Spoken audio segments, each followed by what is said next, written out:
Good morning everyone.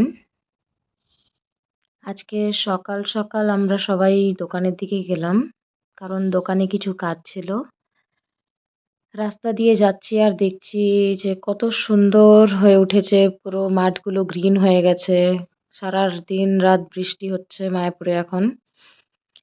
তো রাস্তায় যেতে যেতেই প্ল্যান হলো যে দোকান থেকে একটু মন্দিরের দিকে যাব, দোকানের কাজগুলো সেরে।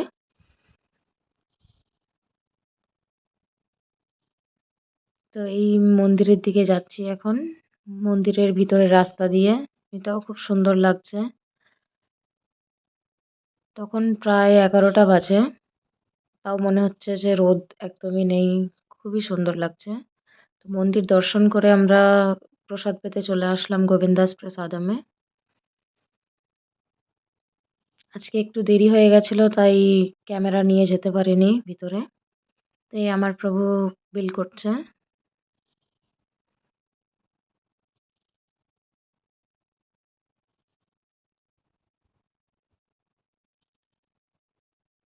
প্রভু থালি অর্ডার দিয়েছে আর আমি মশালা ডোসা।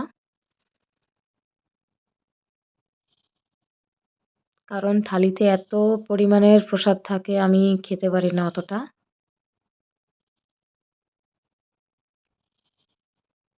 তো এই করতে করতে আমার মশালা ডোসাটাও চলে আসলো।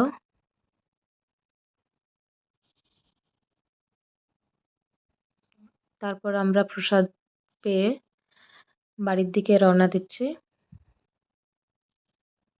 আজকে সারাটা দিন একটু মেঘলা ছিল। মন্দিরের মেন গেট হয়ে আমরা হাউজিং এরিয়া দিয়ে বাড়ি যাচ্ছি। তার মাঝেই ভূমি আমার কোলেই ঘুমিয়ে গেছে আজকে আবার। তখনই দেখছি যে গোশালার সব গরু মাথাগুলো বাইরে বেরিয়েছে ঘাস খেতে। কি সুন্দর লাগছে এদেরকে দেখতে।